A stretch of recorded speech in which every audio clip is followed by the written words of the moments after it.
Ley de las 12 tablas. ¿Cómo empieza su historia?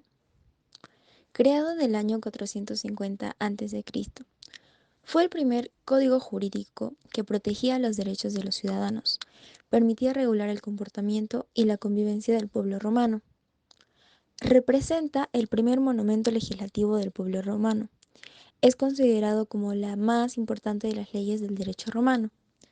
Recopiló de las más antiguas del derecho público, criminal, sacro y procesal, comunes para patricios y plebeyos.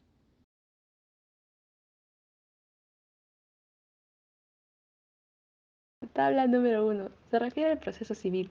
Se citaba con anticipación al demandado para personarse un día determinado ante el magistrado. Pero el juicio no se desarrollaba allí, sino que solo se dejaba sentadas las bases y los términos de la controversia.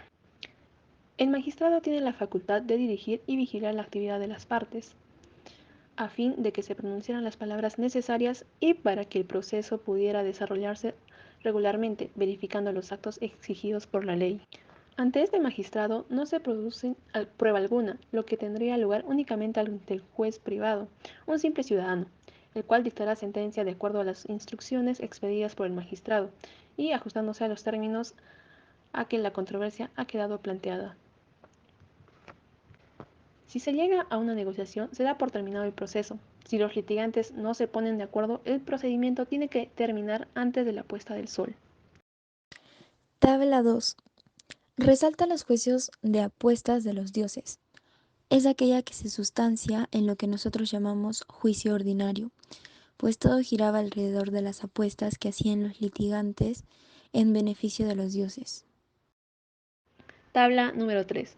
Se refiere a lo que en nuestros días llamamos juicio ejecutivo, sino que ese derecho se da por reconocido, es decir, del demandado que ha reconocido la existencia de la deuda o, en el caso de la persona que ha sido condenada por sentencia al pago de la deuda. En este caso, concedía al deudor un plazo de 30 días para verificar el pago. Vencido ese plazo, el acreedor podía poner la mano sobre el deudor, es decir, llevarlo como prisionero. Según la tabla establecida, una prisión duraría 60 días, de las cuales el acreedor debía presentar al deudor en el mercado, por si alguna persona lo reconocía y se condolía de lo sucedido, y pagaría la deuda. Tabla número 4. Se refiere a la patria potestad, el cual era una potestad absoluta para la persona y los bienes de los descendientes. El padre tenía derecho de vida y muerte, derecho de venta y exposición, es decir, toda clase de derechos sobre sus hijos. Dispone que el hijo monstruoso debe ser matado al nacer. Si el padre vende 3 veces a su hijo, éste queda libre de la patria potestad. La tabla también menciona la duración del periodo del embarazo, cuando se trataba de establecer la legitimidad de los hijos póstumos, es decir, de los nacidos con posterioridad a la muerte del presunto padre, fijando un plazo máximo de 10 meses. Tabla número 5. Legislaba además de las sucesiones sobre la tutela y la curatela.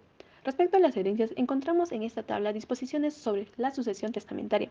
Se establecía que lo que el padre hubiese dispuesto sobre su patrimonio y sobre la tutela de sus hijos se observase como la ley. En esta tabla contenía además disposiciones sobre la tutela y la curatela, comenzando por la tutela de las mujeres. Se eximía a las vestales, es decir, se libraba a las sacerdotisas. Luego vienen las disposiciones sobre la tutela testamentaria. Se establece sobre ella que lo que el padre disponga de su testamento sobre la tutela de sus hijos sea tenido como derecho. También se legislaba sobre la curatela de ciertos incapaces, disponiéndose que tengan un representante, un custodio de sus bienes, un curador, que podían ser los agnados, es decir, familiares.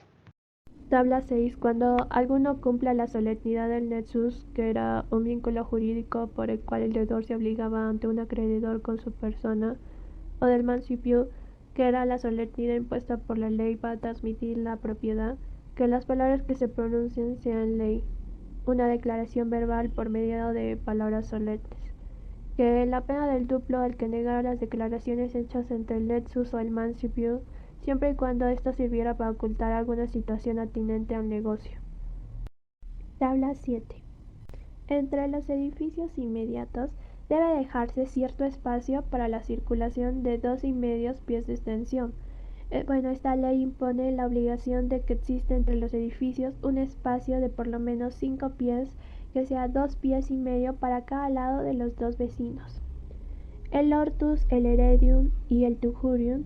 El hortus es una vía pequeña de población rural, el heredium es un predio de escasas dimensiones y el tujurio es un cobijo rústico que da una casa urbana. Tabla 8. La pena capital contra los libelos. Es un autor de escritos difamatorios y ultrajes difamatorios. La pena capital se refiere a aquellas penas que puedan interesar a la vida, la libertad, la ciudadanía o el estado de familia. Contra el que rompe un miembro y no transige la pena de talión. Esto se da como un delito de injuria en los casos que son lesión o violencia física o corporal. Esto pasa porque mediante la entrega de una suma de dinero quieren evitar la ley de las graviosas consecuencias que suscitaba el principio talional. Por la fractura de un hueso de un diente a un hombre libre, pena de 300 ases.